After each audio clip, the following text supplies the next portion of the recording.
Hello everyone, welcome back to my channel law notes academy. I am Rashmi Vora. आज मैं आपको company law 2013 का difference between memorandum of association and article of association के बीच का difference आज मैं आपको एक्सप्लेन करने जा रही हूँ। सबसे पहले इसका मीनिंग, इसके ऑब्जेक्टिव्स, रिलेशनशिप, ऑल्ट्रेशन, इसकी जो भी इंफॉर्मेशन इसके अंदर कंटेन की जाती है सारी की सारी आज मैं आपको डिटेल्स दूंगी। तो प्लीज़ ये शॉर्ट वीडियो है और इम्पॉर्टेंट क्वेश्चन है। जो भी स्टूडेंट्स कंपनी लॉ पढ़ते हैं उनके लिए जानना बहुत ज़रूरी है कि मेमोरेंडम ऑफ एसोसिएशन क्या होता है, आर्टिकल ऑफ एसोसिएशन क्या होते हैं, इन दोनों के बीच का डिफरेंस क्या है, इनकी क्या ज़रूरत क्या है, नीड क्या है, रिक्वायरमेंट क्या है। जो भी लोग कंपनी खोलना चाहते हैं, स्टार्टअप करना चाहते हैं, उनके लिए ये दोनों चीज़ें बहुत इंपॉर्टेंट हैं। तो जब तक आपको इन दोनों के बीच का बेसिक डिफरेंस नहीं पता होगा, इनकी नीड नहीं पता होगी, रिक्वायरमेंट नहीं पता होगी, तब तक आप इसके बारे में नहीं लिख सकेंगे एग्जाम के और आगे कंपनी नहीं चला सकेंगे, स्टार्ट नहीं कर सकते। और जो स्टूडेंट्स लॉ के स्टूडेंट्स हैं उनके लिए तो वैसे भी, जो कॉर्पोरेट लॉ में जाना चाहते हैं उनके लिए तो वैसे भी इंपॉर्टेंट है और एग्जाम पर्पज़ के लिए तो है ही, जो लोग कंपनी लॉ पढ़ते हैं। तो चलिए स्टार्ट करते हैं। मैं सबसे पहले आपको इसका मीनिंग बताती हूँ। देखिए, मेमोरेंडम ऑफ एसोसिएशन एक डॉक्यूमेंट होता है जिसके अंदर that contains all the fundamental information which are required for the incorporation of the company। ठीक है, ये मेमोरेंडम ऑफ एसोसिएशन एक ऐसा डॉक्यूमेंट होता है जिसके अंदर सारी की सारी फंडामेंटल यानी बेसिक इंफॉर्मेशन जो होती है वो कंपनी की डाली जाती है। ठीक है, जिसकी ज़रूरत होती है इनकॉर्पोरेशन के टाइम। इनकॉर्पोरेशन के टाइम मतलब कि जब कंपनी स्टार्ट की जाती है। ठीक है, आगे इसका मीनिंग और बताती हूँ। ठीक है, ये इनकॉर्पोरेशन के टाइम पे ऑफ द कंपनी के उस टाइम पे इसकी ज़रूरत पड़ती है मेमोरेंडम ऑफ एसोसिएशन की। अब इसको डिफाइन कहाँ किया गया है, ये कंपनी एक्ट के सेक्शन 2 के सब सेक्शन 56 में इसको डिफाइन किया गया, यानी कि इसकी डेफिनेशन जो है मेमोरेंडम ऑफ एसोसिएशन की इसमें दी गई है। इसकी डेफिनेशन भी एग्जाम में पूछी जा सकती है, तो इसके बारे में आपको पता होना चाहिए। ठीक है, अब आगे इसके बारे में और बताती हूँ। देखिए, इसका ऑब्जेक्टिव क्या है, मेमोरेंडम ऑफ एसोसिएशन का ऑब्जेक्टिव क्या है। ये जो है it defines and delimits the objectives of a company. Further it specifies the conditions of incorporation. मतलब ये डिफाइन करता है और डी लिमिट करता है, मतलब लिमिट्स हटा देता है।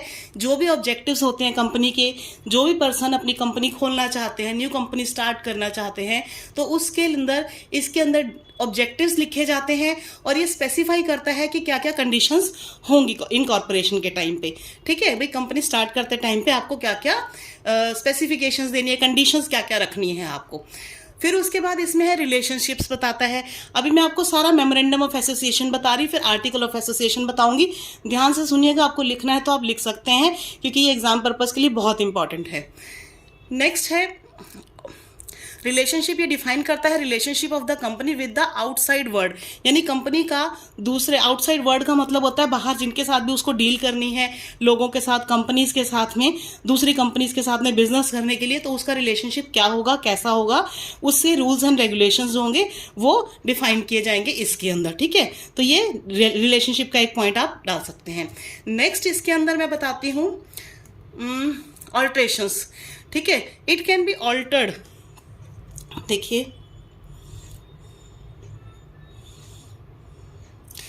It can be altered only under special circumstances, यानी कि इसको ऑल्टर किया जा सकता है सिर्फ स्पेशल सर्कमस्टांसिस के अंदर। Also it usually requires the permission of the regional director of the tribunal.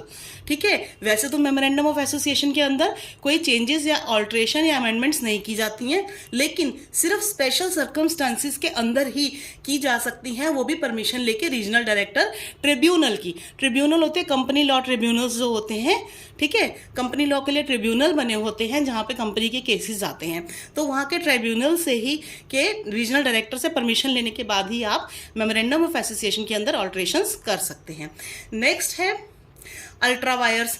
Acts beyond the scope of the memorandum of association are ultra wires and void, यानी जो भी एक्ट, जो भी काम किए जाएंगे वो इसके स्कोप से बाहर, यानी मेमोरेंडम ऑफ एसोसिएशन का जो स्कोप है या जो इसकी मेन थिंग है, जो चीज़ें हैं, उससे बाहर अगर कोई भी काम किया जाएगा तो उसको अल्ट्रा वायर्स बोला जाता है। अल्ट्रा वायर्स का मतलब है अगेंस्ट काम कर रहे हो आप, अपोजिट कर रहे हो, और वो वॉइड माना जाएगा।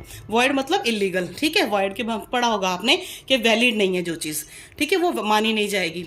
Further more even unanimous consent of all shareholders cannot ratify it, मतलब अगर शेयर होल्डर्स भी इसके बारे में अगर अपना वो इसके अंदर कंसेंट भी दे देते हैं तो वो भी इसको चेंज नहीं कर सकते। ठीक है, तो शेयर होल्डर्स भी अगर इसको साइन भी कर देते हैं तो भी ऐसे नहीं माना जाएगा। अगर एक्ट बियॉन्ड द लॉ जा रहा है, अगर कोई भी, आपने पढ़ा ही होगा, कोई भी एक्ट काम अगर लॉ के अगेंस्ट किया जाता है तो वो वॉइड माना जाता है। तो इसके अंदर भी यही होता है कि अगर कोई भी काम मेमोरेंडम ऑफ एसोसिएशन से बाहर जाके किया जा रहा है, जो इसमें लिखी हुई है बातें, तो वो वॉइड माना जाएगा। नेक्स्ट है टाइप्स ऑफ इंफॉर्मेशन कंटेन्ड, यानी कि इसके अंदर किस तरह की इंफॉर्मेशन कंटेन की जाती है।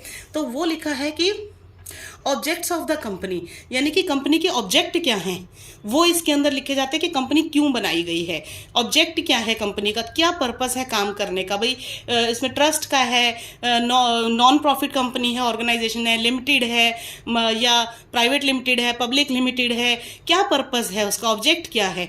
तो वो इसके अंदर, ये भी इसके अंदर इंफॉर्मेशन मेमोरेंडम ऑफ एसोसिएशन में कंटेन की जाती है। अब आगे की बताती हूँ।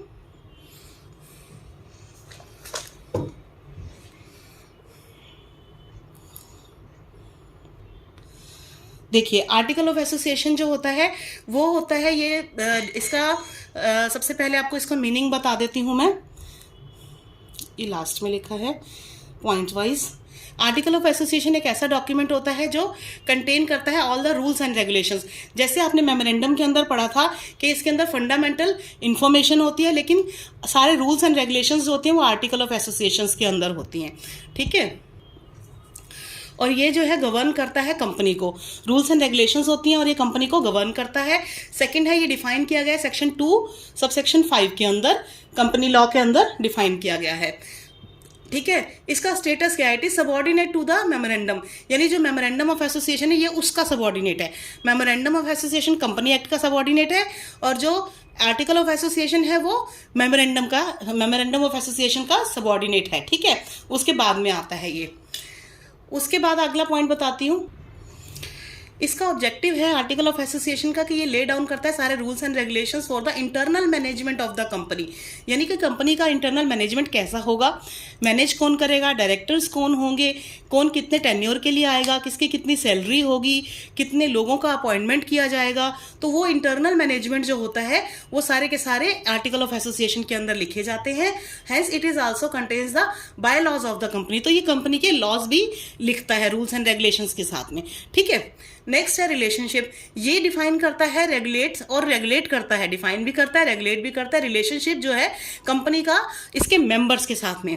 मेमोरेंडम ऑफ एसोसिएशन का रिलेशनशिप था कि कंपनी का रिलेशन बाहर की दूसरी कंपनीज के साथ में कैसा होगा, लेकिन आर्टिकल ऑफ एसोसिएशन का होता है कि इसका रिलेशनशिप कैसा होगा कंपनी के मेंबर्स के साथ में और रेगुलेट भी कैसे करेगा। ये जो इसके अंदर रूल्स एंड रेगुलेशंस लिखे हैं उसके अकॉर्डिंग ही इसके मेंबर्स को काम करना पड़ेगा, उनकी अपॉइंटमेंट होगी, उनका टेन्योर होगा, उनकी सैलरी होगी, जो भी सारे रूल्स रेगुलेशंस हैं मैनेजमेंट से रिलेटेड, मेंबर्स से रिलेटेड, वो सारे के सारे आर्टिकल ऑफ एसोसिएशन के अंदर लिखे जाते हैं। अब ऑल्ट्रेशन के बारे में देख लीजिए क्या पॉइंट है इसका। It can be altered by passing of a special resolution, ये भी स्पेशल रेजोल्यूशन पास करके ही इसके अंदर ऑल्ट्रेशन की जा सकती है। नेक्स्ट है अल्ट्रा वायर्स, जो इसके अंदर हमने मेमोरेंडम के अंदर आपको बताया था। इसमें हमने बताया था ना कि मेमोरेंडम ऑफ एसोसिएशन के स्कोप से बाहर जाके अगर कुछ होगा तो वो अल्ट्रा वायर्स है। तो इसमें है act which are ultra vires the article of association can be ratified by special, मतलब अगर कोई ऐसा एक्ट है जो अल्ट्रा वायर्स है, आर्टिकल ऑफ एसोसिएशन से बाहर जाके अगर कोई ऐसा एक्ट हो गया है या कर दिया गया है तो उसके लिए स्पेशल रेजोल्यूशन पास करके ऑफ द शेयर होल्डर्स का, शेयर होल्डर्स के द्वारा, क्योंकि कंपनी के अंदर शेयर होल्डर्स होते हैं, उनका शेयर होता है, उन सबके पैसों से मिलकर ही कंपनी बनती है। ठीक है ना, तो शेयर होल्डर्स जो होते हैं वो कंपनी के अंदर अपने शेयर्स खरीदते हैं, उनका शेयर होता है, तो उनकी परमिशन लेनी भी ज़रूरी होती है, उनको मीटिंग के अंदर उनको शामिल करना ज़रूरी होता है। मीटिंग ऑफ मिनट्स जो बनाए जाते हैं, भाई जो भी मिनट्स ऑफ मीटिंग है, कंपनी ने मीटिंग्स की हैं, उसके बारे में सारी की सारी इन्फॉर्मेशन उनको शेयर होल्डर्स को भी दी जाती है। तो शेयर होल्डर्स भी मेंबर्स होते हैं कंपनी के। ठीक है, तो उनकी साइन करवा के, रेजोल्यूशन पास करवा के, उनके थ्रू भी एक ये रेजोल्यूशन पास करवा के आप अमेंडमेंट की जा सकती है इसके अंदर। However such act should not be ultra vires the MOA, तो फिर वो जो एक्ट्स होंगे वो एमओए के अल्ट्रा वायर्स अगेंस्ट नहीं जाएंगे इसके। ठीक है, अब इसके अंदर नेक्स्ट पॉइंट है टाइप ऑफ इंफॉर्मेशन। इसके अंदर रूल्स और regulations, powers, duties of members, ये सारी चीजें इसके अंदर आर्टिकल ऑफ एसोसिएशन के अंदर दी जाती हैं। मैंने आपको बताया इसके अंदर तो ऑब्जेक्ट होता है, मेन ऑब्जेक्ट क्या है कंपनी का, लेकिन इसके अंदर rules, regulations, powers and duties of the members. देखिए मेरी राइटिंग इसमें मैंने जल्दी जल्दी में लिखा हुआ है, इसलिए क्लीन नहीं है, थोड़ी सी साफ नहीं समझ आ रही होगी, इसलिए मैं एक एक वर्ड क्लियरली बोल के समझा रही हूँ। तो rules, regulations, powers and duties of the members article of association के अंदर लिखी जाती हैं। नेक्स्ट बताती हूँ। नेक्स्ट पॉइंट है इसका रेट्रोस्पेक्टिव इफेक्ट। ये जो है आर्टिकल ऑफ एसोसिएशन मैंने बताया था अमेंड किया जा सकता है, रेट्रोस्पेक्टिवली किया जा सकता है, मतलब स्पेशल रेजोल्यूशन पास करके। मेजर कंटेंट इसके क्या है, आर्टिकल के अंदर जो है ड्राफ्ट किया जाता है as per the choice of the company.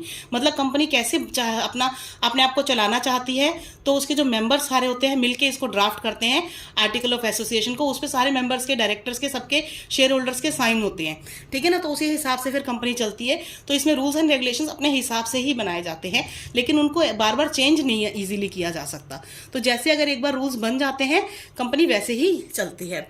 Obligatory है पब्लिक कंपनी लिमिटेड जो होती है by shares can adopt table A in place of articles. यानी कि जो पब्लिक लिमिटेड कंपनी होती है, शेयर्स वाली जो कंपनी होती है, वो अडॉप्ट कर सकती है टेबल ए। इसमें टेबल्स होती हैं ए बी सी डी, तो इन प्लेस ऑफ आर्टिकल्स की जगह पे वो टेबल ए को पब्लिक लिमिटेड कंपनी जो है वो अडॉप्ट कर सकती है, ठीक है। लेकिन मेमोरेंडम ऑफ एसोसिएशन सब कंपनीज के लिए जरूरी है।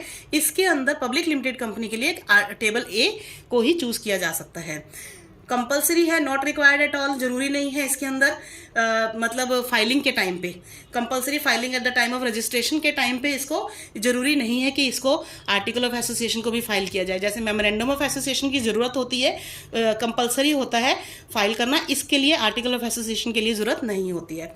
ऑल्ट्रेशन का मैंने आपको बता ही दिया है, ये ऑल्ट्रेशन हो सकती है इसके अंदर by passing a special resolution, ठीक है, और एट द एजीएम यानी एनुअल जनरल मीटिंग जब होती है उसके थ्रू होता है।